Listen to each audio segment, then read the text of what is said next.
बीच में मौजूद है वो कोई छोटी मोटी हस्ती नहीं है, काफी बड़ी हस्ती है। उन्होंने हमारे दिल्ली के स्टेट के लिए भी नहीं बल्कि पूरे हिंदुस्तान का नाम रोशन करा है और वर्ल्ड वाइड नाम रोशन करा है। वो हमारे बीच में जो बैठे हैं उनका नाम है एडवोकेट तेजस्वी कुमार शर्मा। वो कोई छोटी मोटी हस्ती नहीं है, मैं दोबारा कह रहा हूँ इस चीज। उनके बारे में अगर बताऊं तो उनका प्रोफाइल ये है कि वो वर्ल्ड योगा आसन चैंपियन है, वो भी एक बार नहीं, दो बार नहीं, 3 बार। तो जोरदार तालियों से उनका स्वागत कीजिए। नेशनल कन्वीनर ऑफ दिव्यांग विंग, जो कि हैंडीकैप बच्चों की मदद करता है, उनके बारे में सोचता है, उसके ये मेंबर है राष्ट्रीय सैनिक संस्था के, member of peace committee, Delhi minority commission के, यंगेस्ट स्पेशल एबल जज और योगासन स्पोर्ट्स। तो जोरदार तालियों से उनका स्वागत कीजिए। मैं चाहूंगा कि आप स्टेज पे आए और बच्चों के बारे में, बच्चों के लिए कुछ बोलें।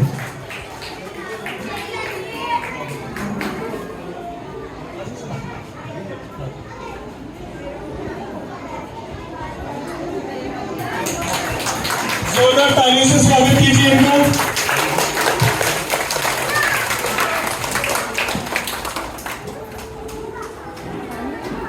बहुत बहुत शुक्रिया आप सभी का यहाँ पे आने के लिए और मुझे बुलाने के लिए।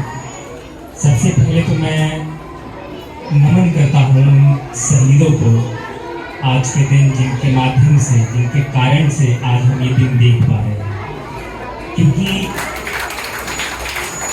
अगर वो ना होते तो शायद आज हम इस खुली आसमान के नीचे चैन की सांस ना ले रहे होते, आज हम ये आज़ादी का महोत्सव ना मना रहे होते, आज हम सभी धर्म के लोग, हिंदू, मुस्लिम, सिख, ईसाई, सभी एक भाईचारे के रूप में ना बंधे होते। लेकिन मैं अपनी स्पीच स्टार्ट करने से पहले हमारे डॉक्टर अहमद सर का बहुत बहुत शुक्रगुजार हूँ, क्योंकि उन्होंने ही मुझे यहाँ पे आमंत्रित किया है। आदरणीय हमारे भाई सलमान जी का भी मैं बहुत शुक्रगुजार हूँ।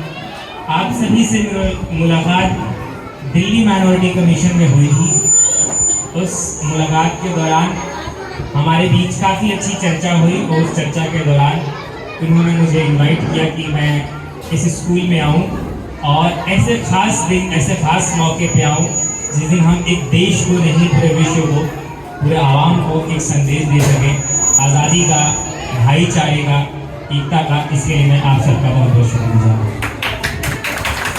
हमारे बीच और भी बहुत से विशिष्ट अतिथि बैठे हैं, इनका भी मैं बहुत बहुत आभार व्यक्त करता हूँ। सभी टीचर्स का मैं बहुत बहुत आभार व्यक्त करता हूँ। सभी पेरेंट्स का और सभी बच्चों का भी मैं बहुत आभार व्यक्त करता हूँ कि आप इस 76वें आज़ादी के महोत्सव में शामिल हुए हैं। आज बच्चों आपके बीच में आके मुझे इतनी खुशी है कि मैं बता नहीं सकता कारण, क्योंकि मैं भी एक ऐसी छोटे से स्कूल से पढ़ा हूँ जो कि पहली से लेकर 5वीं तक था। और ये जो समय है, ये जो एजुकेशन है, ये सब इतना महत्वपूर्ण है क्योंकि यही आने वाले समय में आपका भविष्य को निर्धारित करता है। क्योंकि छोटे प्यारे बच्चों के मन में जो बस जाता है, जो आप उनको सिखा देते हैं, वो उनके मस्तिष्क में जीवन भर रहता है। और इसमें जो सबसे बड़ी भूमिका निभाते हैं वो हमारे टीचर होते हैं। टीचरों का रोल केवल ये नहीं है कि वो अपनी ड्यूटी करें और आपको पढ़ा के चले जाएं, बल्कि उनकी ये भी जिम्मेदारी होती है कि वो बच्चों को एक माँ बाप का स्नेह दें। क्योंकि जब छोटा बच्चा को संभालना बड़ा मुश्किल काम होता है, जब वो अपने घर से यहाँ पे आता है तो माँ बाप बहुत भरोसा करके भेजते हैं और टीचर की जिम्मेदारी इतनी बढ़ जाती है कि उसका ख्याल रखना, उसकी टेक केयर करना, उसको पढ़ाना और उसको वो संस्कार, वो शिक्षा देना जो आने वाले समय में उसको आगे बढ़ा सके। हम सब इस दौर से गुजरे हैं और आप सबको देखकर अपना बचपन मुझे याद आ रहा है कि किस तरीके से हमने भी बचपन में अपने टीचरों के साथ आज़ादी का महोत्सव मनाया, छोटे छोटे कार्यक्रम में पार्टिसिपेट किए और आज वही संस्कार, वही शिक्षा ने मुझे पूरे विश्व लेवल पे पहुंचाने का कार्य किया। इसलिए मैं सभी टीचरों को भी नमन करता हूँ। अब मैं बात करता हूं आज़ादी के बारे में, जिसका ये महोत्सव हम मना रहे हैं। दोस्तों, पूर्व में, अतीत में जो भी कारणें रही हो हमारी गुलामी का, अंग्रेजों के 200 साल जो उन्होंने हम पे राज किया, जो भी कारण रहा हो, और आज़ादी का भी जो कारण रहा हो, उन सब में जो सबसे महत्वपूर्ण कारण था हमारा गुलाम होने का, वो ये था कि हमारे अंदर एकता नहीं थी। सभी राजा बटे हुए थे, सभी धर्म के लोग बटे हुए थे, और यही जो अंग्रेजों की पॉलिसी थी, डिवाइड एंड रूल, बांटो और राज्य करो, उन्होंने हम में फूट डाली और उन्होंने इस देश पे राज किया। लेकिन इसी का विपरीत हुआ जब हम सब एक हो गए, जब भगत सिंह जैसे, राजगुरु जैसे, सुखदेव जैसे इनकलाब जिंदाबाद का नारा देते हैं, जो कि एक उर्दू शब्द है अपने आप में, तो सोचिए आवाम को, देश को क्या पैगाम है। जब वो डिसाइड कर रहे थे कि हम क्या ऐसा नारा दें कि जिससे पूरे हमारे जितने भी धर्म के लोग हैं उनको एक कर दिया जाए, तो खुद सिख और हिंदू और तमाम जाति धर्म के होने के बावजूद भी उन्होंने इनकलाब का नारा दिया और पूरे देश को एकजुट करने का प्रयास किया था। तो कहने का तात्पर्य ये है कि जब एकता नहीं थी तो हमने गुलामी के दिन देखे, और जिस दिन एकता आई तो हमने आज़ादी के दिन देखे। तो एक पैगाम तो मैं आप लोगों को ये देना चाहूंगा कि आप जहां पे भी जाएं, अपने भारत को रिप्रेजेंट करें, अपने जितने भी भाई हैं, जिस धर्म से भी हैं, क्योंकि मैं खुद माइनॉरिटी कमीशन का सदस्य हूँ, यकीन मानिए, क्योंकि हिंदू मेजॉरिटी में है, मैं हिंदू में हूँ, लेकिन वहाँ पे मुस्लिम, सिख, ईसाई, जैन, बुद्धिज्म तमाम तरह के लोग हैं, और इतना स्नेह मिला है जब से मैं वहाँ पे मेंबर बना हूँ। वो एकता की इतनी मिसाल है अपने आप में कि मैं आपको बता नहीं सकता कि यही एकता जो है भारत का प्रतिनिधित्व करती है। विविधता में एकता, भारत की विशेषता, यूनिटी इन डाइवर्सिटी, इसीलिए हमारा भारत जाना जाता है। और ये फ्रेटर्निटी, ब्रदरहुड की बात जो अभी हमारे भाई साहब ने बताई, जो संविधान की इन्होंने बात करी, उस संविधान में सेक्युलरिज्म का जिक्र किया गया है, रिपब्लिक का जिक्र किया है, डेमोक्रेसी का जिक्र किया है, फ्रेटर्निटी, ब्रदरहुड की बारे में बात की गई है। जब देश का संविधान इस बात की आज़ादी देता है, इस बात की इजाज़त देता है, इस बात की ताकत देता है कि हम सब एक मिलके रहें, तो फिर हमें कोई अलग नहीं कर सकता। क्योंकि जो हमारे निर्माता रहे हैं संविधान के, उन्हें ये पता थी कि अंग्रेजों ने और तमाम लोगों ने हमें किस तरीके से क्यों गुलाम बनाया। उसका कारण यही था कि यूनिटी नहीं थी। यूनिटी वर्ड भी आप पढ़ेंगे संविधान का जो प्रियम्बल है, तो यूनिटी की इतनी महत्व है। तो मैं सभी को यही बोलना चाहूंगा कि एकता में बहुत ताकत है दोस्तों।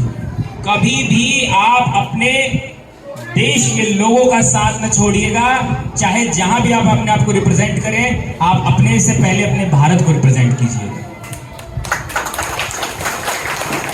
बहुत ज्यादा समय ना लेते हुए मैं बस एक छोटा सा संदेश आज केवल उन पेरेंट्स को भी देना चाहूंगा जिनकी बहुत बड़ी भूमिका होती है बच्चों को आगे बढ़ाने में। और आप बच्चे हमारे देश का भविष्य हैं। बच्चों को सही संस्कार, सही शिक्षा, सही मार्गदर्शन की बहुत जरूरत है। बच्चों पे कंट्रोल भी बहुत जरूरत है, लेकिन इसका मतलब ये नहीं कि हम उनको बहुत ज्यादा कंपेयर करने लगे कि फलाने का लड़का ये हो गया है और उसका लड़का ये हो गया, वो बहुत आगे बढ़ गया, तुम कुछ नहीं कर रहे, उसके अंग्रेजी में इतने अच्छे मार्क्स आते हैं, तुम्हारे मैथ में नहीं आते। प्रेशर जरूरी है, लेकिन इतना भी नहीं कि बच्चा टूट जाए कहीं ना कहीं। एक उदाहरण के तौर पे समझिए कि बीड़ा के तारों को इतना भी मत खींच के बजाइए कि टूट जाए, और इतना भी ढीला करके मत बजाइए कि बजे ही ना। एक जो बैलेंस की बात है वो बहुत महत्वपूर्ण है। तो ये पेरेंट्स को भी मेरा ये संदेश है कि बच्चों को बहुत अच्छे संस्कार, बहुत प्यार और बहुत ज़्यादा दबाव के साथ नहीं, बहुत नाजुक होते हैं, इनको जो आप जिस मिट्टी है, ये जिस तरीके से आप बनाएंगे वो बन जाएंगे। आप इनको डॉक्टर बना दीजिए, इंजीनियर बना दीजिए, साइंटिस्ट बना दीजिए, जो बना दीजिए। तो ये मेरा पैगाम पेरेंट्स को, टीचरों को मैंने अपना पैगाम दे ही दिया कि आप बच्चों को केवल एक ड्यूटी समझ के न पढ़ाइए, क्योंकि ये बच्चे आने वाले भविष्य हैं। उनको वो अच्छे संस्कार, वो अच्छी शिक्षा, वो अच्छे गुण भी उनके डालिए, क्योंकि किताबें रट के पास होना कोई बहुत बड़ी बात नहीं है। लाइफ तो उसके बाद स्टार्ट होती है, जीवन का संघर्ष होता है। जैसे मैं दिव्यांग हूँ और मेरे को चलने में प्रॉब्लम है, तमाम तरह के लोगों ने मुझे तमाम तरह के ताने दिए कि विकलांग है, अपाहिज है, क्या कर लेगा। लेकिन मेरे माता पिता, मेरे गुरु का आशीर्वाद था मेरे ऊपर, उन्होंने मेरा हमेशा हौसला बढ़ाया। ये हौसले किसी किताब में लिखे हुए नहीं मिलेंगे आपको, ये आपको समय के साथ अपने अपने आप में पैदा करना होता है, अपने गुरुजनों, अपने करीबियों से सीखना होता है। तो इसमें टीचर्स की बहुत बड़ी भूमिका होती है। इन्हीं संदेशों के साथ मैं आप सबको बहुत बहुत धन्यवाद करता हूं और 76वें आज़ादी का महोत्सव जो हम मना रहे हैं, इसके लिए ढेरों सारी शुभकामनाएं। एक बार पुनः स्टैंडर्ड पब्लिक स्कूल और उनके डायरेक्टर डॉक्टर अहमद जी, सलमान जी और यहाँ उपस्थित सभी विशिष्ट अतिथियों का मैं अभिवादन करता हूँ, अभिनंदन करता हूँ। जय हिंद, जय हिंद, जय हिंद, जय हिंद, जय हिंद, जय हिंद। बहुत बहुत शुक्रिया, थैंक यू। वेरी नाइस, मजा आ गया।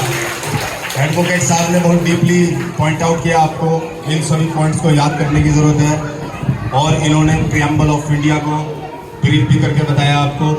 तो मुझे बहुत पसंद आई इनकी बात और यूनिट की बात इन्होंने जो की है ये भी बहुत पसंद आई मेरे को। और अब मैं